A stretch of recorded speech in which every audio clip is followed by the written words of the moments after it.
क्या नाम है जी आपका? सिया। तो आप यहाँ पे पहुँचे हो, आपका क्या मकसद रहा आज यहाँ इस रैली में आने का? हमारा मकसद है, हम अपनी मांगे पूरी करवाने आए हैं। जो अब ये खट्टर की जब सरकार थी हरियाणा में सीएम, तो ये इन्होंने बिना पर्ची बिना खर्ची की जो ये चलाई है कि कोई भी गरीब का पढ़ेगा वही लगेगा, मतलब जो मेहनत करेगा वही नौकरी लगेगा। तो हम उसी के साथ हमारी एक दो मांग और है, वही पूरी कराने के लिए आज हम यहाँ इकट्ठा हुए हैं। दूसरी मांग क्या है आपकी? फेयर सिलेक्शन, कि जो भी सिलेक्शन हो वो फेयर हो। वैसे फेयर चल रहे हैं लेकिन मतलब बिल्कुल भी कोई भी करप्शन ना हो।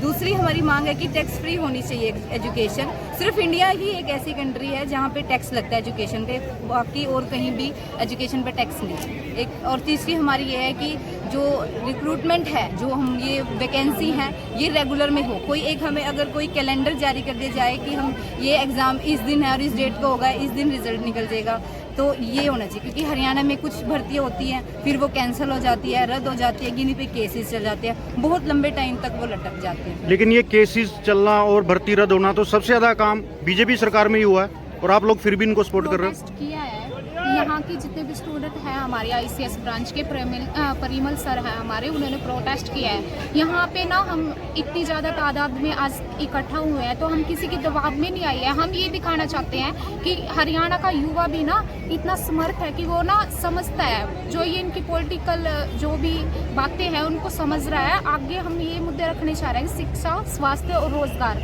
भी। रोजगार ना टाइम पे मतलब जैसे ये मतलब 5 साल का इनका कार्यकाल है, तो ये लास्ट में जाके नौकरी निकालते हैं। हम ये डिमांड्स पूरी कराना चाहते हैं कि हर साल कैलेंडर जारी हो और ऐसे ही नौकरियां निकलती रहे और ऐसे ही आगे फेयर सिलेक्शन चलते रहे, ताकि गरीब बच्चा भी पढ़ने की तरफ रुख ले और वो भी नौकरी में आए, ताकि वो मतलब जो समृद्ध हो पाए। जो छोटी कास्ट के बंदे हैं वो भी मतलब सबके लिए ना इक्वल होना चाहिए। मतलब जो ये चीज़ है ना इनकी, भाई कंपटीशन, खुला कंपटीशन रख दो, जो पढ़ेगा वो लगेगा।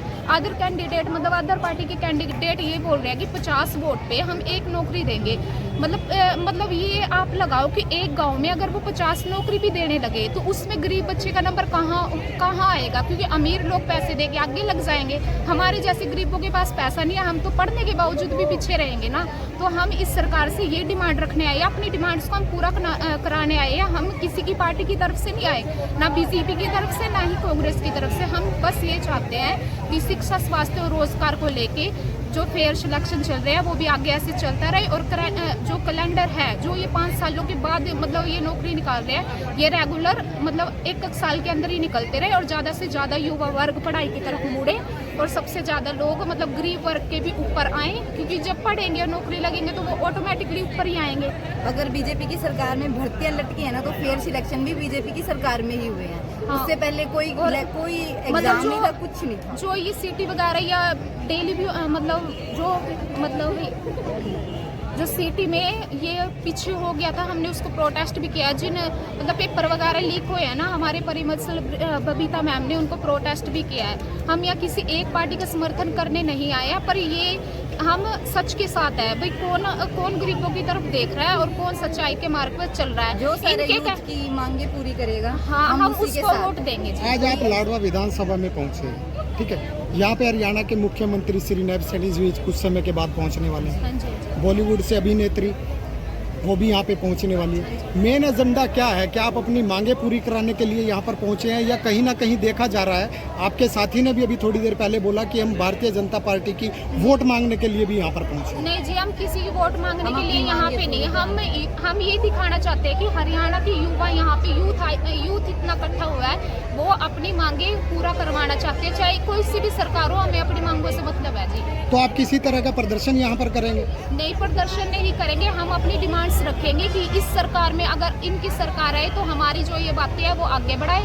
और उन्होंने हमसे ये भी कह रखा है, मतलब हमें अंदर से दिल से विश्वास है कि ये सरकार है गरीबों की सुनती है, तो और ये हमारी डिमांड्स आगे बढ़ाएंगी। जो ये किसी पार्टी का नाम तो नहीं लूंगी, पर यहाँ गाँव में कैंडिडेट फेसबुक सब चलाते हैं जी। इनके सोशल मीडिया पे वायरल है कि 2000 वोट दिला दो, मैं आके आपको इतनी नौकरी दूंगा। अगर ये ऐसे नौकरी बांटने लगे जी, वहाँ 3-3, 4-4 साल हो गए जी, पढ़ दो, हम कहाँ जाएंगे? ठीक है, आपने बिल्कुल सही बोला है। लेकिन आज का जो कार्यक्रम है, यहाँ पर कहीं जो कोई जन संवाद नहीं है, सिर्फ और सिर्फ यहाँ पे रोड शो निकालने के लिए मुख्यमंत्री पहुँच रहे हैं, लेकिन आपकी बात कहाँ पे सुन पाएंगे वो? जी अभी जो सीएम यहाँ पे आएंगे, हम अपने आईसीएस की जितनी भी हमारे ब्रांच के स्टूडेंट हैं, हम खड़े होकर उनको सिर्फ ये 3 मुद्दे बोलेंगे, शिक्षा, स्वास्थ्य और रोजगार। हमारी ये 3 मुद्दे हैं जी। अगर आप इनको आगे लेके जाओगे तो वोट आपकी है जी। और नहीं, अगर सरकार अगर हमें आके यहाँ आश्वासन दिलाती है कि हम इन मुद्दों पे काम करेंगे, तो हम उनको भी देने के लिए तैयार है। पर एक बार सच्चे दिल से वो आके ये तो कहे कि भी हाँ, हम फेयर सिलेक्शन के साथ में हैं। ठीक है जी।